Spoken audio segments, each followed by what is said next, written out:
Good evening, one and all, and welcome to yet another episode of Gyan Pravah podcast series. It is a flow of knowledge. This is the 188th episode, and it's a brilliant brainchild of our dynamic president, Dr. Sunita Tandulwadkar, who has given us all chairpersons the opportunity to showcase and interview the legends and the stalwarts in different aspects of medicine and beyond. Today, I, Dr. Sita Ramamurthy Pal, Chairperson of the Genetics and Fetal Medicine Committee, is here with another podcast on conquering thalassemia. And our guest speaker today is none other than Dr. Shobha Tully, who's the President of Indian Thalassemia Federation. And thank you, Madam, for joining us. So when we talk about thalassemia, India is about home to the highest number of thalassemic major births in the world, and nearly about 100,000 children are born each year. But behind these numbers, there are real-life families navigating transfusions, children growing up with needles and hospital visits, and communities working against the stigma, silence, and limited access. And one such warrior is Dr. Shobha Tully, who's been giving her entire life for the last 3 or 4 decades, her commitment for working against thalassemia and its prevention. So we're here to listen to her, and thank you once again.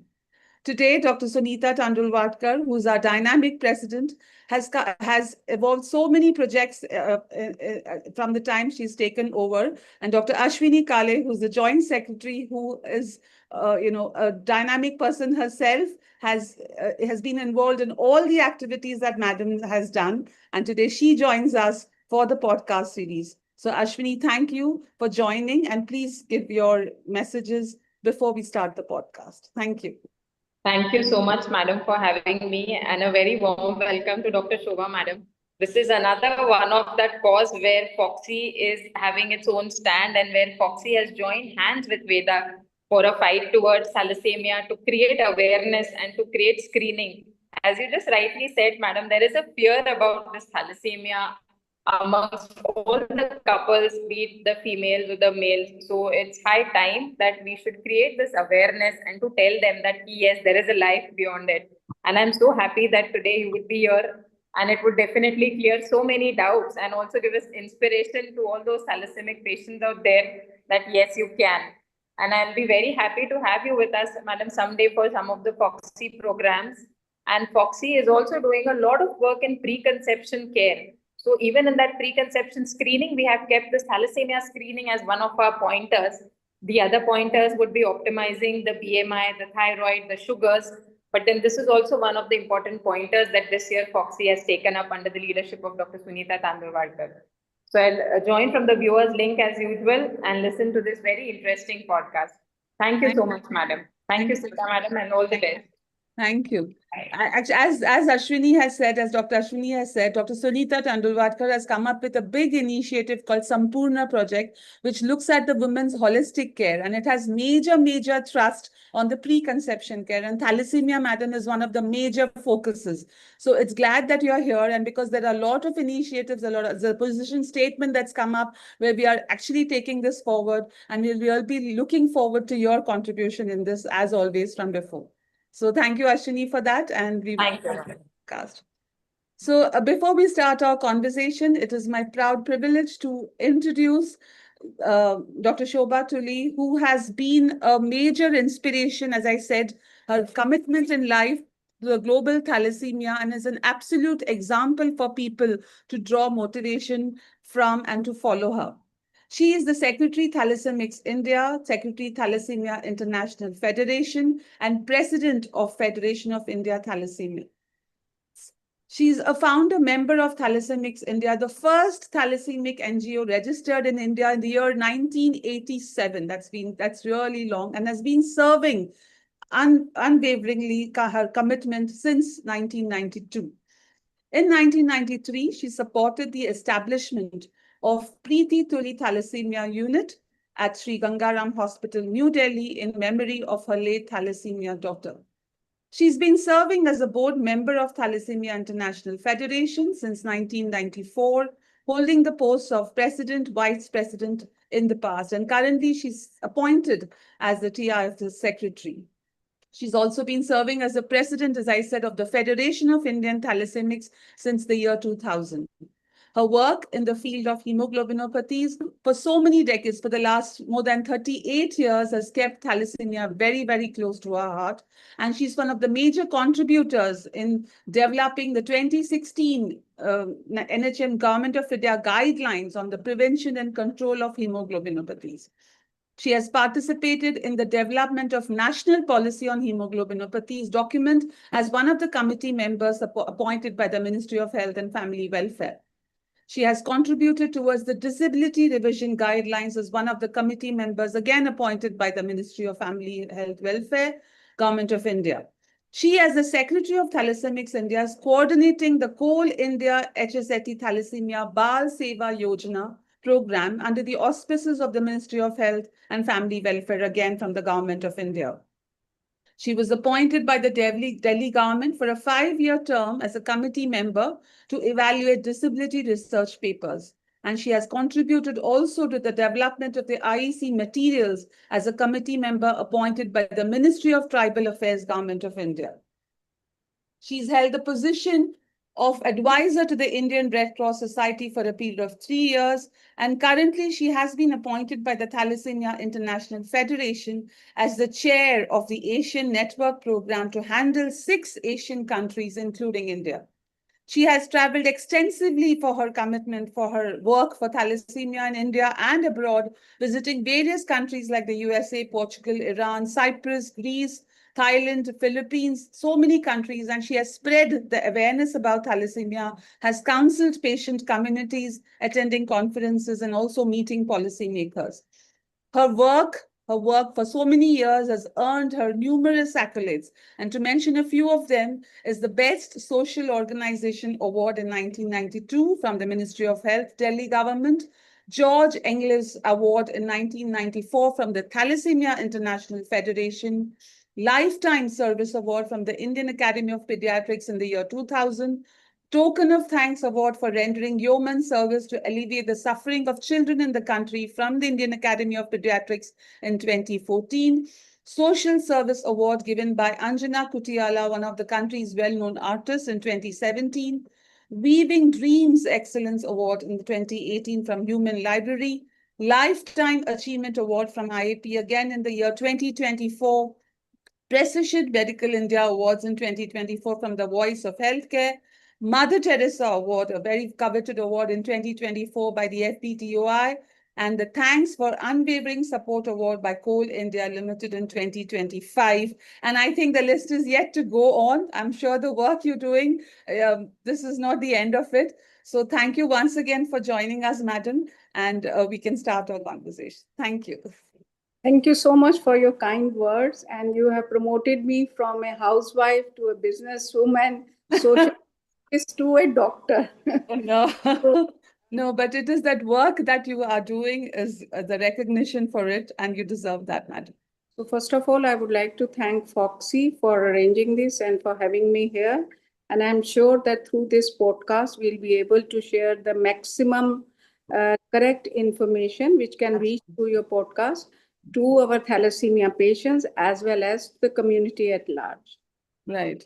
Because very true, madam, because this podcast is not only viewed by our Foxians who are the gynecologists, it's also viewed by the non-medicos, the other non-professionals. So it is important that we spread the right message, and this is going to be recorded. So I'm sure, you know, we will, the most important thing is about spreading awareness.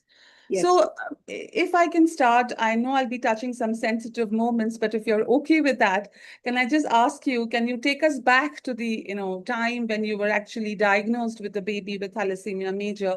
And what was the experience then? Because there was nothing like this now from what you have taken it across. How was the experience then for you and your family? Can you just take us through, if you don't mind? So, well, of course, I don't mind that. And I'll be happy to share those moments with you. So I'm taking you back to 1974 when I gave birth to my second child, baby girl, and pretty looking girl. That's why I kept her name Preeti, you know. And it was a normal delivery. So we were very happy because my earlier child is son. So I was happy that my family is complete, one son and one daughter. But I think the things took a turn after a few months that she got some fever, and I saw that started looking pale, and she was not taking her feed properly, and she would cry at night. So I took her to my pediatrician doctor at that time, Dr. Subhash Arya in Delhi, and I showed it to him, and he said that, well, she looks little pale, so it's better that if you can get her blood tested. So I said fine, but I could not understand at that time. I thought maybe she's little bit anemic or whatever, and it could be once I get the blood test done, and if there's anything with medicines and all that, she'll be all right. So I went and got her hemoglobin test done. The report came and it was 7 grams. So I went back to the doctor, but still I was a little bit suspicious that there is something wrong, but I never knew that because I've never heard thalassemia earlier. Yeah. Went to his clinic and he said that, well, Shobha, I feel that she needs certain other further investigations. And as well, you and yourself and your husband has to be also tested. So I will recommend that if you go to AIMS hospital, but before that, these are the tests which you get it done for Preeti. So I got that further investigations done. And then, with this suggestion, we went to AIMS for the investigations to get that our thalassemia carrier status done and all that, and all the tests were done. And then, it was diagnosed. He called me in his clinic and said that, well, she is thalassemia major. So I was like, when I heard it, I didn't believe him at all, So those were the crazy moments that I had. I thought that maybe she'll be all right, maybe with a single blood transfusion. When he talked about the blood transfusion, that she might need the blood transfusions. So I thought maybe a single, blood transfusion would be enough for her, and her hemoglobin will increase, and that's all, So those were the times, that in 1974, and which were like, it came from my family, my husband and my in-laws. It was like a shock. Big shock. And I was a young mother, only 23-year-old at that point of time. And I went crazy, and I was like, crying the whole day and night that what all this has happened. So there was no option then at that point of any other treatment, isn't it? Yeah. No, we thought that, well, we will try homeopathic, as we all mothers think that we don't want to give up. So that Ayurvedic, and believe me, I tried. I went to the doctors, but I was little bit, very cautious as a mother that I should not do anything wrong. Let me not, go to a treatment which is not acceptable. So I went, I listened to them, but I never gave her any treatment, because finally, that when I went to Dr. Arya and I said that I want to know about her future, that what is the treatment you have told me is the regular blood transfusions, and she will require, the chelation drugs later on with the help of, at that point of time, there was only one chelation drug, which was just, and it has to be injectable and subcutaneously and given subcutaneously to the patient with the help of a syringe pump, and which is also not manufactured in India at that point of time. So that was, but I was not satisfied. I wanted to know about her future, how she is going to, that's all the mother's concern, anxiety. So within a year's time, I decided that I'll go to London, and Dr. Arya could only show me one book where it was, I don't exactly remember those words, but vaguely I can tell you it was written that it is some genetic disease. That's all I remember that at this point of time. I was not convinced. I was not happy. I didn't believe anybody. I went to many doctors in the country.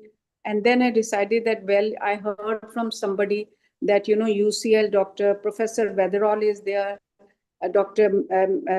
Professor Model is there, and they are the authority in thalassemia. So I went alone, at that time, 8,000 was the Air India ticket. And I went all alone, stayed there in a guest house for 3 days. And without any appointment, no phone calls, nothing, didn't know, just walked and got it at the station.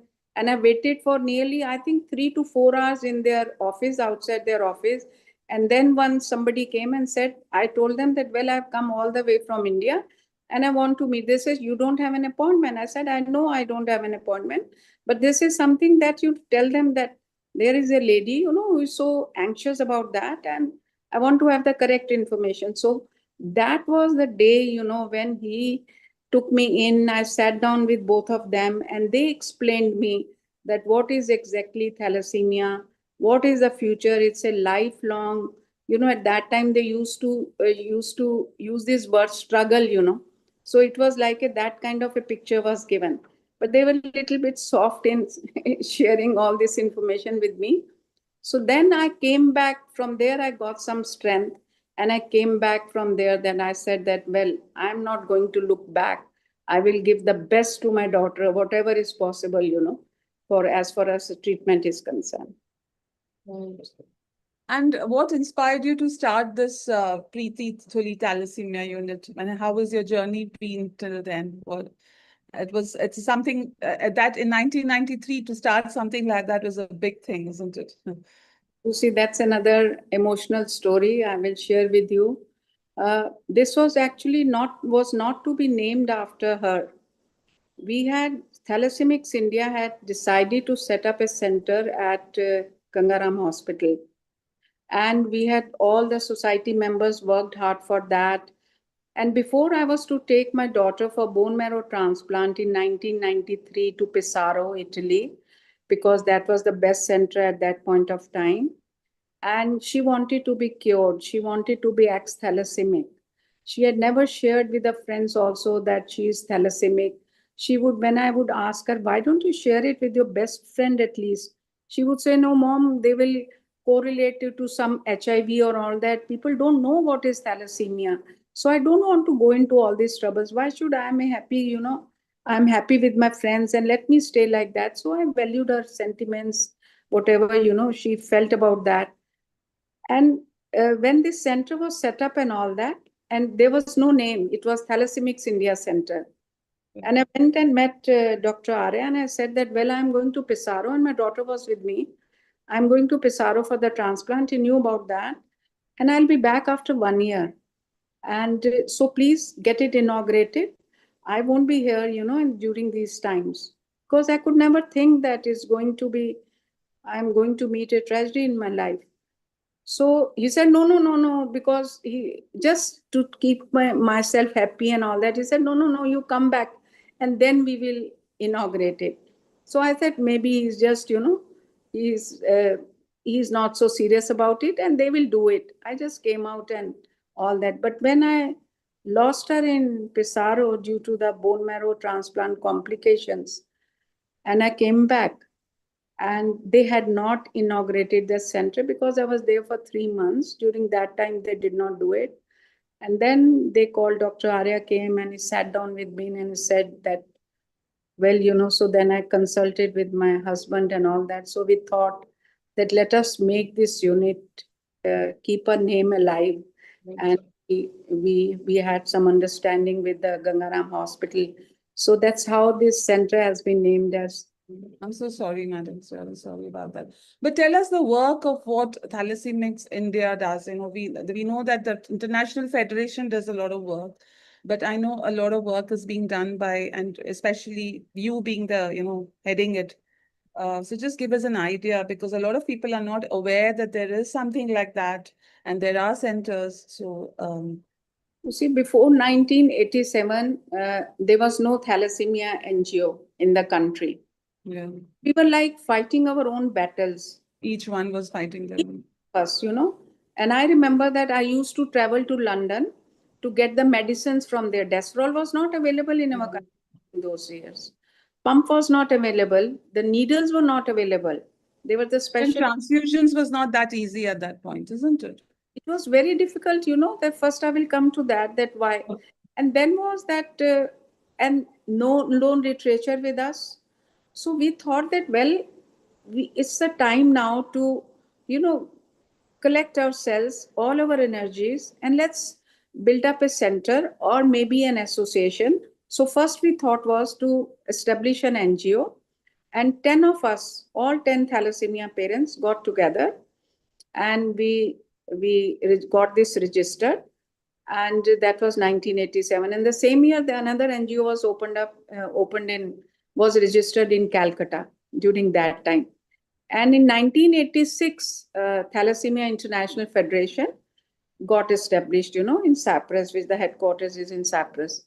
So once we got this registered, and we sat down, and we were very clear from day one.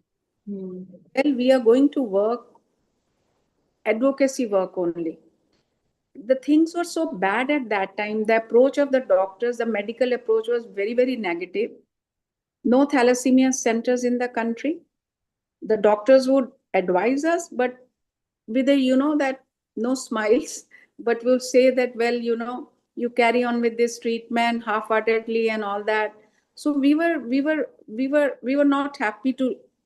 Which mother would like to, or which father would like to hear that, well, your child is going to go away after a few years, so you concentrate, don't invest in this child and have another child. No one would appreciate that. So those were the times.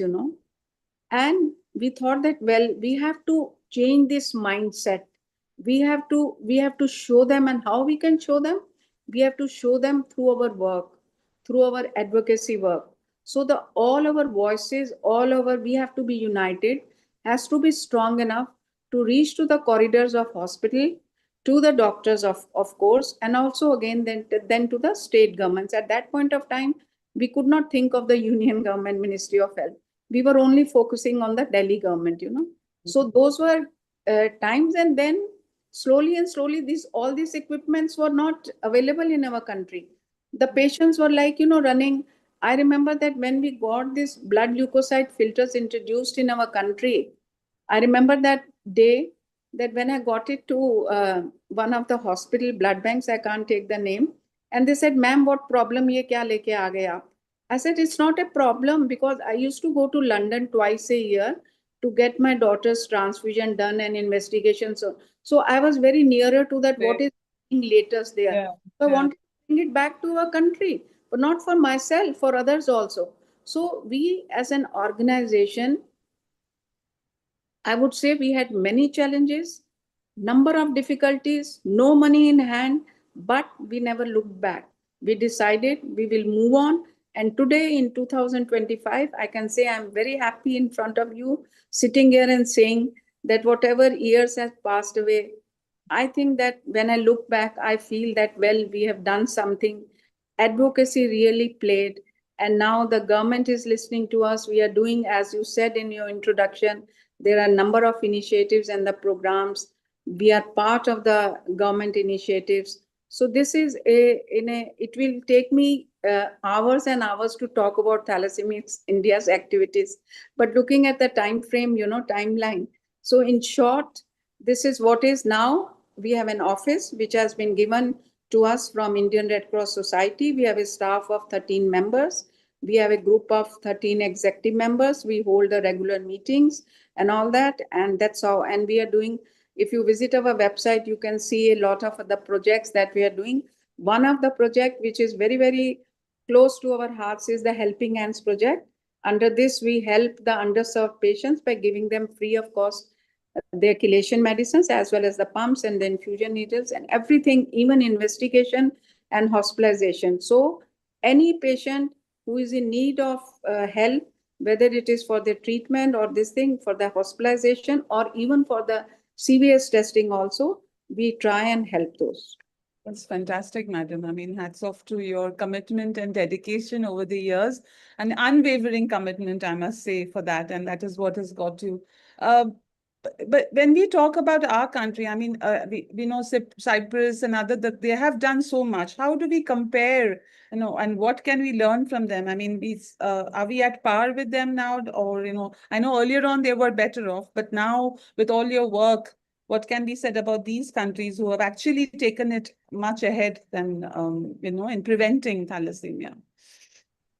I'm the last person to compare myself or our country with anybody.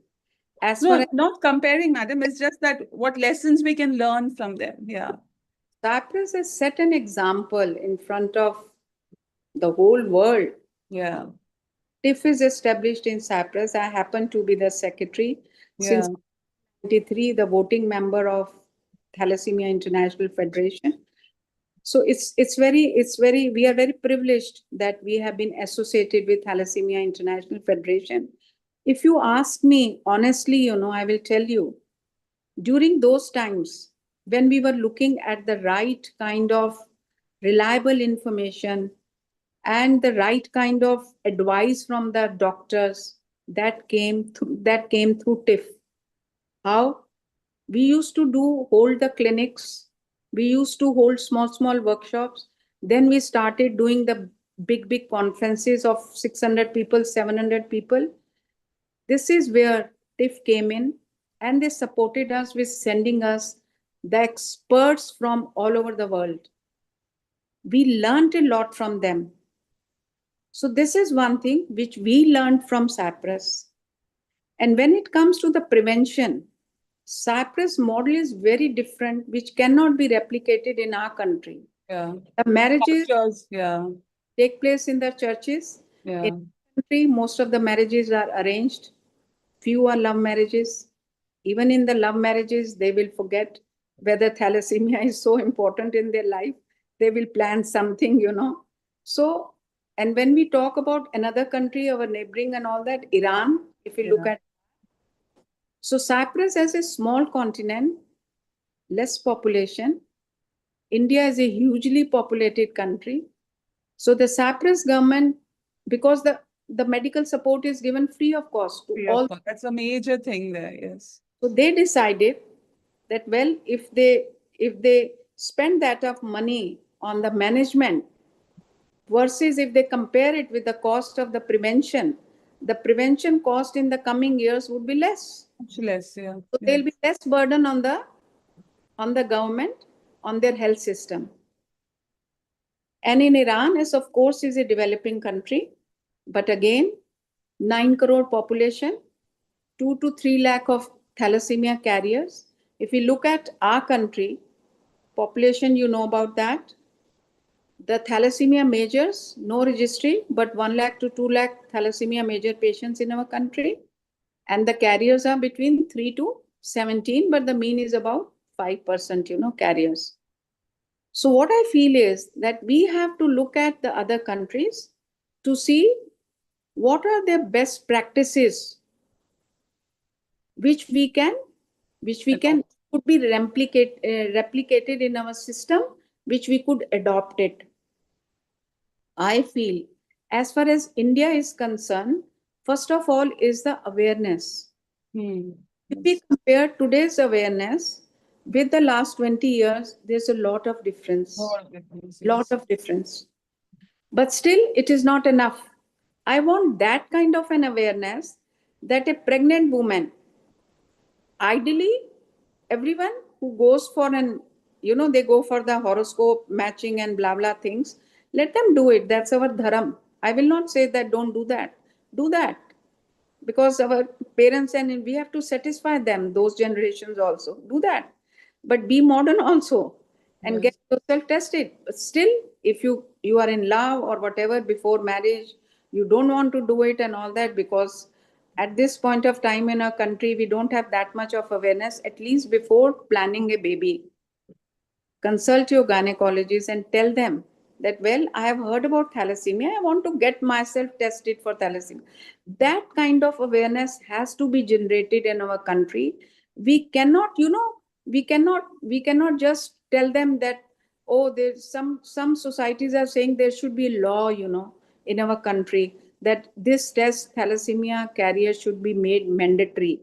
I want to see the states to come from the state governments that, well, and I recently heard that the Maharashtra government has come up. The government, yes. So that kind of a law could be made. This will be very, very helpful. And this is going to prevent the future births of a thalassemia. Absolutely. So even Foxy madam is coming up with that. It's mandatory thalassemia, the hemoglobin HPLC to be done for all pregnant women. We are driving it into every small society and the obstetrician, so that doesn't get missed out in. But it is still a taboo if you do it for young girls. How do you see? I mean, you have dealt with families who are isn't it a sort of ethically complex sort of when you say it's best done when they're in school or adolescence? How have you seen the response in families if you have counseled? Because when we talk to them, it becomes a sensitive issue, isn't it? And the woman gets targeted for no fault of hers. So you must have heard that a study was done by Dr. Roshan Kola few years back in the schools, and it was discussed on many forums, and most of us and most of the gynecologists and the experts, feel that I think that we should just create awareness in schools, but we should not screen the children who are below 18 years because the adult age starts from 18. Yeah. So the ideal age would be after 18, when they go to the colleges, they become more responsible. And we have to teach in the corporates also as far as screening is concerned, I feel that the ideal age should be between 18 to 45 because marriages nowadays are taking, Yeah, late marriages also late happen. marriages are there and all that. Maybe sometimes first child, you can have a normal one. In the second child, it could be thalassemia carrier. So I feel that I'm not in favor of pricking a small girl of 16 years or 17 years for thalassemia to know her thalassemia status. Ideally, it should be between 18 to 45 years of age. Right. Since we are looking at all the different aspects, and as you said, Orissa government, Maharashtra government has come up with this, and our Foxy is also looking at overall. But Madam, I know as a president, and you are associated with a lot of government initiatives. Can you just highlight a few of them which is going on, so that everybody's aware of, and also to talk about the different NGOs that are available as a statewide, or they have to, for the families or for the warriors who are fighting thalassemia patients? So I will first start with the state governments because I live in Delhi and it was a challenge for us because I always feel that at least, the example should be set where you live. So a lot of responsibility on our shoulders. So we started with the Delhi government many years back and we were heard and our submission was that, well, in the government hospital, thalassemia units should be set up and all the medicines should be given free of cost to them. So at present, out of the 2,000 patients in Delhi, nearly 800 and 850 patients who go to the government hospitals are receiving free of cost medicine drugs from the Delhi government. That's another issue, that sometimes the supply is irregular, erratic, because of the tender issues and all that. And sometimes, the best of some hospitals, patients need Desferol, which is not passed because they will say that why take Desferol injections, which is very, very expensive. They have to look at their budget and logistics also. But many states after this Delhi government started doing it, are providing best of the care facilities to the patient there. Of course, it is, with the help of the NHM, which is the National Health Mission Union. So it is like 60-40. That's about the state governments. Now, as we come to the Ministry of Health, Family Welfare, Government of India, and I'm very happy and I'm quite satisfied that we are being heard. And in 2016, hemoglobin, the guidelines were not there in our country. We used to look upon TIF for their guidelines. That is it's like Bible and Gita for us, to find out that what is going on all over the country and all over worldwide, what is the best treatment for our children. So there were no guidelines, Indian guidelines earlier. So 2016, the national guidelines were made by NHM, Ministry of Health, Family Welfare. A national policy draft was prepared and I was part of both these documents and all that. And then, of course, came the Thalassemia Bal Seva Yojana, about which you have heard. And it started in 2017, a unique project PPP Triple P partnership. The Coal India is supporting the cost. Sorry to interrupt, madam. Can you just tell us about the project, Bal Seva Yojana project, a bit? It was initiated in 2017. Yeah. So funded by Coal India under CSR and under the auspices of the Ministry of Health, Family Welfare. And Thalassemia India is privileged to be appointed as the coordinating body to run this project. So it is in the third phase. This third phase will finish next year by end of April. So we are hoping, keeping our fingers crossed, that it will be renewed and we will enter into the fourth phase. And in these three phases, 787 bone marrow transplants have been done. Yeah. And unique scheme, and which has been generated, which has been initiated by Coal India and Ministry of Health to help the underserved thalassemia patients who could otherwise never think of getting cured, Yes, because absolutely. they do not have that kind of a funding. So their application is approved through Thalassemia India and through the expert committee members, and finally approval is given by the Ministry of Health and Family Welfare. Each patient will get a sum of rupees 10,000 rupee, 10 lakh of rupee for their bone marrow transplant, which will go directly to the empaneled hospital. So at present, there are 17 empaneled hospitals which have been selected by Ministry of Health, and they are spread all across the country. Yeah, because recently I had a patient who conceived after so many years and she had a couple of miscarriages, and they both knew they were thalassemia carriers. We did a CVS on them, and the baby was thalassemia major, and they were so reluctant to terminate it because ultimately we cannot play God for them. It's our duty to tell them what the challenges could be and everything. And right, of course, we have a lot of therapies now, the bone marrow transplant, but it's not affordable for everyone. So I think if we can guide them as to how to go about, and they were not affording, obviously. So they wanted to know the different methods. So as I said, to give them the right direction also, because it's not always regarding termination, because it's each parent's wishes, what they want to do, isn't it? So the guideline is in the revision mode also now. So we'll be coming up with the second edition of the guidelines. And I think hopefully within a month or two, these new guidelines will be released. And then all our 3 chelators have been put under the essential drug list. Earlier, desproximine was there. The oral drugs have also been added into.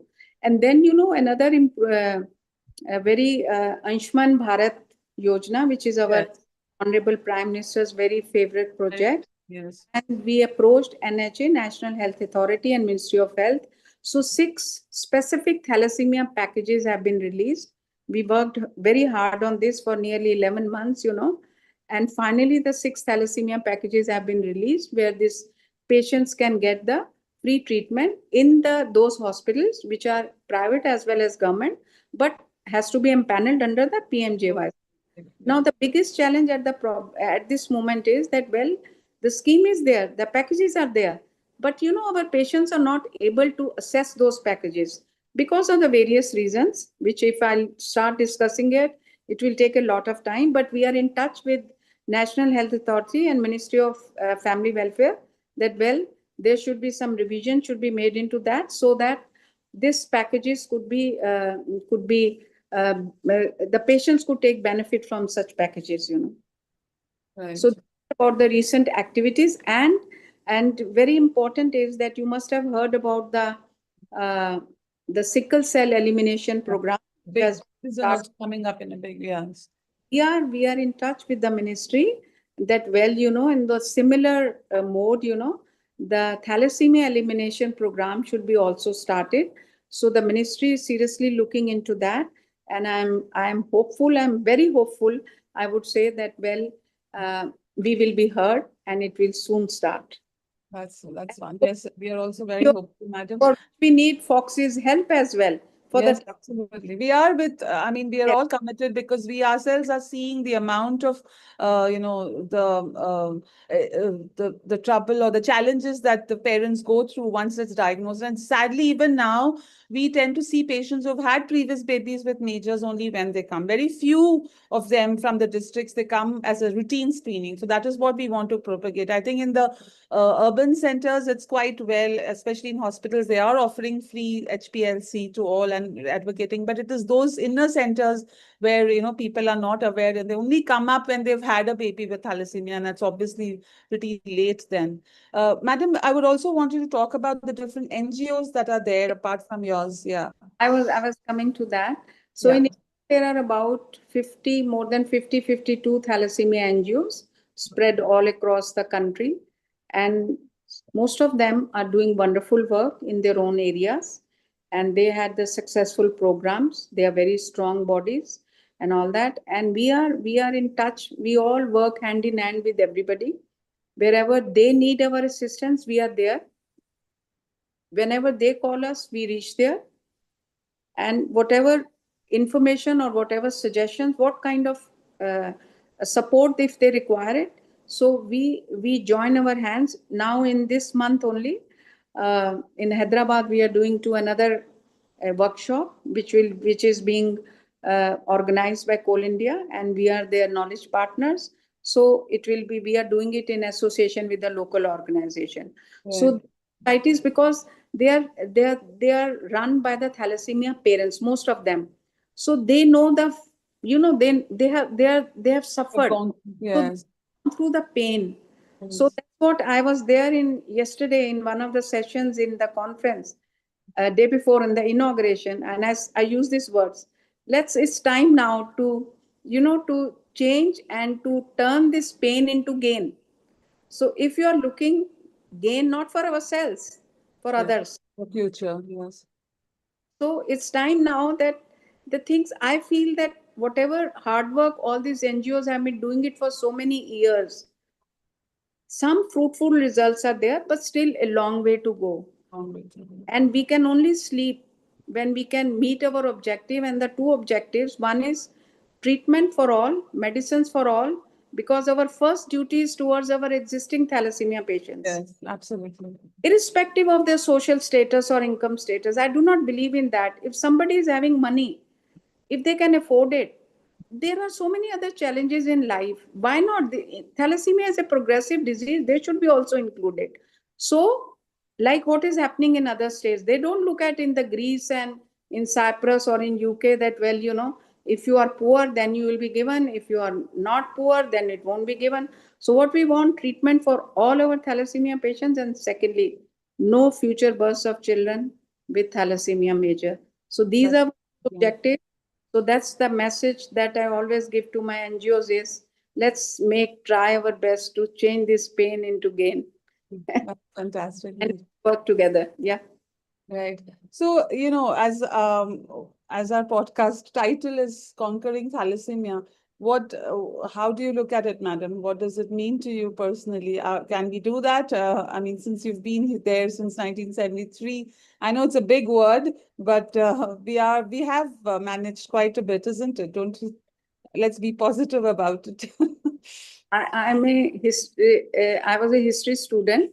Right. So when it comes to the word conquering, so I only remember Alexander, the kings and the emperors. and what happened.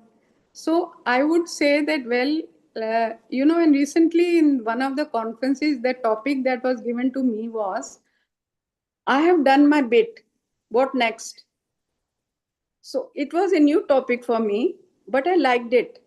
So I made a presentation. It was for 20 minutes and I shared my stories and all that. And I said that, well, you won't believe it.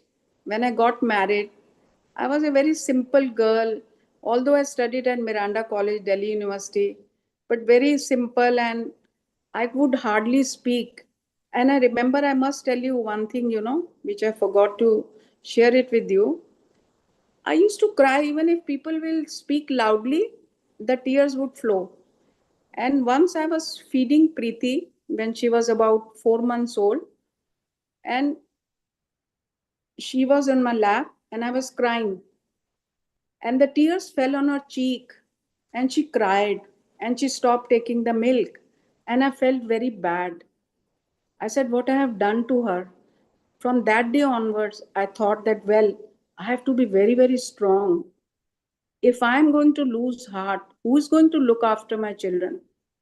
So that was the first incident that happened in my life that, well, don't look back now. Now, when you talk about the conquering, I feel I haven't conquered anything. I have done my bit as a mother, as a human being, to support others. Whatever knowledge I have got during all these 40 years of my life, people call me doctor. I am a non-medical person. But I appreciate that, and I sometimes become happy you also called me on this forum as address me as doctor. As a whole, madam, do we think, can we, as a country, can we achieve that? It is achievable. What is your personal opinion on that? Achievable. It is, nothing is impossible. You know, when Absolutely. we go outside and they will say, oh, India is, they will criticize India is the capital of thalassemia. I don't want to hear that. Why? I'm very proud of my country and I feel there are good human beings there. There are corporates who have funds. The Yeah. listening to us. It is only a matter of time that, well, all the synergy has to come together, all that the NGOs, the government, and the corporates join hands, and there will be, and I'm telling you that maybe when we meet after a year or so through any other podcast, and I'll be happy to share with you that, well, see what I said in my last podcast is true now. And Yeah. We are going in that there right is direction. a prevention program in our country. Absolutely. A lot of prevention programs are going on, and we are heading in the right direction for that, madam. So, what advice would you give, madam, to a newly diagnosed parent, the warriors who are fighting thalassemia, and also to the general public, or in So terms of come to the newly diagnosed, the patient, sorry, the parent parents? who has a newly diagnosed child in their lap. And I would say, don't lose hope. Whatever has happened has happened. And I always feel we are nobody. And I'm a very religious person. I always feel we are the chosen ones. God has chosen me for that. You know, when I wanted to leave thalassemia to enjoy my social life, maybe I became selfish and God heard me and he punished me. He said, no, you're not, so you are supposed to meant for this social work only. So go back to thalassemia. So I will suggest and I will advise to all the parents whose children are diagnosed with thalassemia major, don't lose hope. The science is progressing. We have best of the facilities in our country now, and we have to move ahead. And there will be a treatment, gene therapy. There was a talk Yes. just 2 days back is round there, and with our doctors are working on the indigenous gene therapy. So it will be cheaper, you know, in Yeah. the, so don't, and the bone marrow transplant is at this moment is the one of the curative options which is available. So look after your child, give them the right treatment, and look for the future, you know. And for my thalassemia warriors, I feel it is our first and foremost duty that we have to make sure that they do not lose hope. Some of our thalassemia patients, they don't want to be called as patients now. They have grown up. Yeah. They are They are advocates. having babies themselves. I've had a They are, mother they who's are Palestinian. doctors, they are Yes. doctors, they are CA, they are Yes. businessmen and entrepreneurs and all that. But you know, a few of them in our country. So maybe if we talk about the marriages, I think in India there will be must be 50 patients only who have got married. So the numbers are small, but the change is there. So don't lose hope. We will together all do whatever best we can do it. We have to explore RPWD Act also, what benefits are there. We have to look at that one. We have to catch with the insurance problem there. And we Yes. have to make sure that the safe blood is given to our patients. It Yes. should be tested. So all these things, you know, together with our adult patients. And I'm happy to share with you that Thalassemics India in 2017, we created TPAG, which is a thalassemia patients advocacy group. And this is a group of the patients. Right. Have to be in front of us now.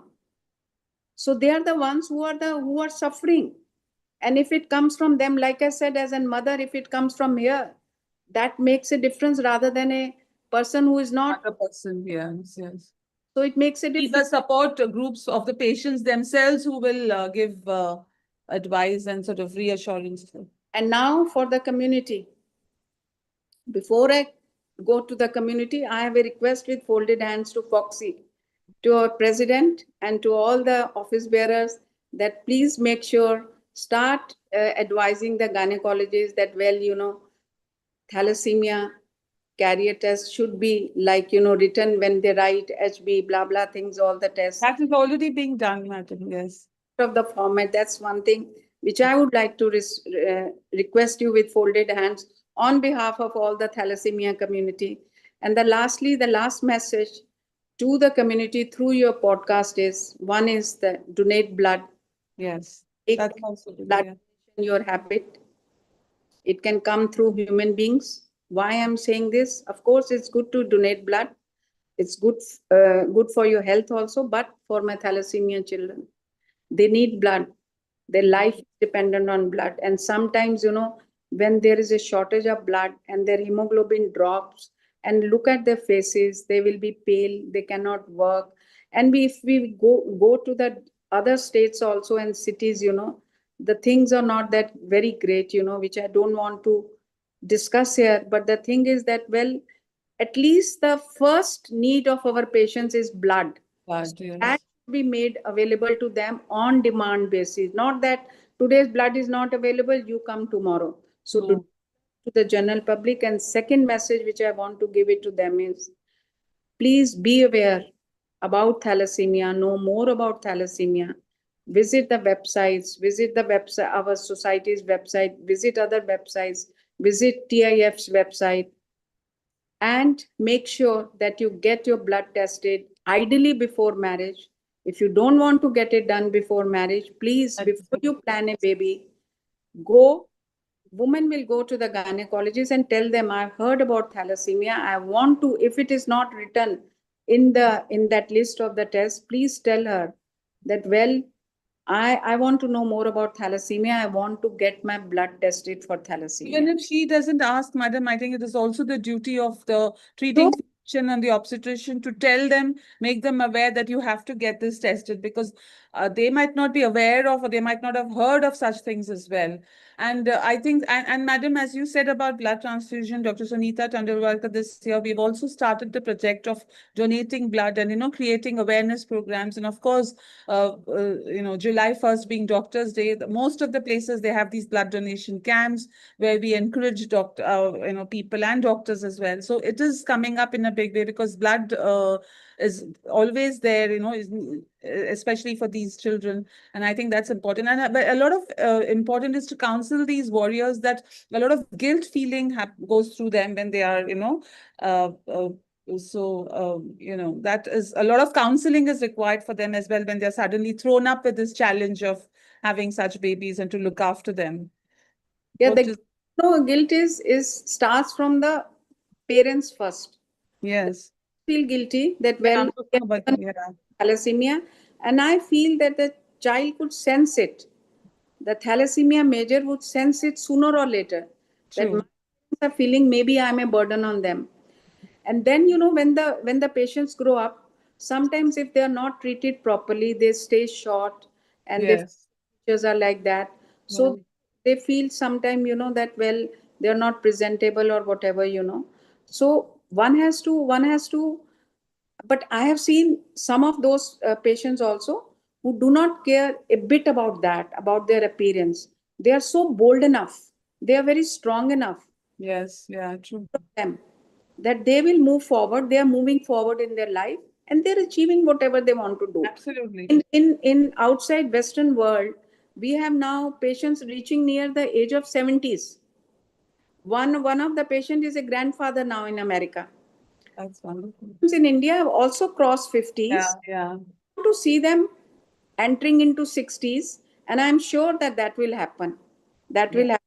But of course, it will happen with the assistance of the support, with the assistance of the state governments, with the help of the union government, and of course with the help of the doctors, and it's very, very important. So through your podcast also, I would also like to thank all the medical experts and the hospitals and the blood banks that they have been supporting our patients all throughout, and they are standing with us with the best of the guidance, and of course with the guidance that we receive from Thalassemia International Federation.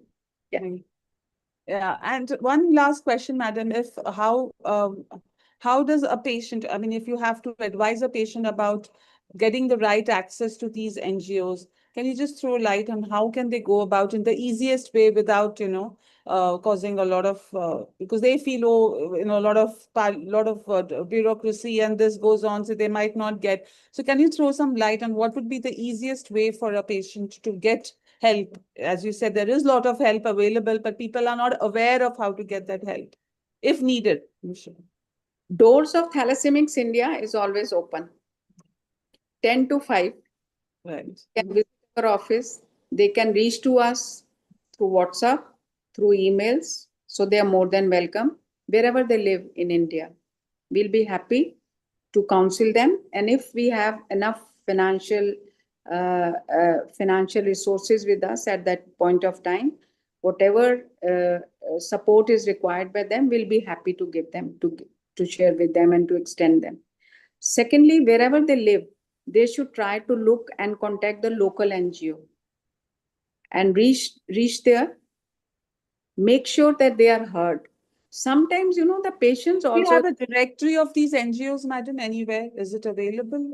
Or we can just, or we just put thalassemia NGOs, it will be available on the website. Yes, of course. If you Google on that, Thalassemia NGOs, you will see the all the details and everything, and you will get them. Sometimes, I have felt that, and I tell the parents also, I have a complaint against them. Sometimes they say, oh, we went there, they didn't hear, didn't get well and all that. And I feel them, I share with them the stories, but how many stories I can share? So I always tell them that, why you go again? Next time, 2 times, 3 times, what does it matter? I remember during our times when we had the problems with the blood and all that, I was telling somebody, I was at AIMS and all that. Now the things have improved. At that point of a time, we used to wait in a corridor where there was no fan also for 2 hours in hot weather. So we have seen all those days. So why lose hope? Go twice, knock their doors. They will hear you. If they don't hear you, tell them that, well, it is your right to contact them. So you have to exert your rights. We cannot just sit back and say, oh, something will happen and people will come to us. Yeah. We have to go to them. Yeah. Then we'll be heard. Right. Right. And one last piece of advice, madam, for any hope for the future and for all of us before we end this wonderful podcast. I live on hope. I am a big dreamer. And you will be surprised with the birth of Preeti. I got from God that I started seeing things in my dreams, and they will become real in few days' time, good and bad. Anyway, that I had given up few years back. So I live on hope. I always say, and I teach my children also, there should be something in front of you to look for. So hope, and I cannot live without that. So I would through your podcast, I will give this message to all my thalassemia parents and patients that, well, we are living on hope, and the hope is for which we need doctor support, we need government support, and we want our hope, our dreams to be translated into actions. That's what I can say at this point of time. Thank you, madam. Thank you so much. We're nearing the end of our podcast. So thank you for taking us through a wonderful, very inspiring journey. So much to learn from people like you. And I'm sure we will collaborate with you. As I said, Fogsi is coming up in a big way with a lot of projects in sickle cell, in thalassemia, especially with guidelines. And, but we need, organizations like you as well to combine with, coalesce with, and then bring this country to a thalassemia-free country, as that is what we would expect to be. But at the same time, be supportive of the parents who already have and not ignore them. So thank you once again for this. So I'm And bringing hope on another sentence. I'm hoping yes, that madam. get full support from Foxy. And thank you very much for having me here. And I thank you for your time that you have given me, and give my best regards to Dr. Sunita ji. Thank Sure, you. madam. And thank you for your time. Despite your busy schedule, you've taken time for us to come for this live podcast, and I'll definitely convey your wishes. Thank you, madam. Thank you. Thank you. Thank you.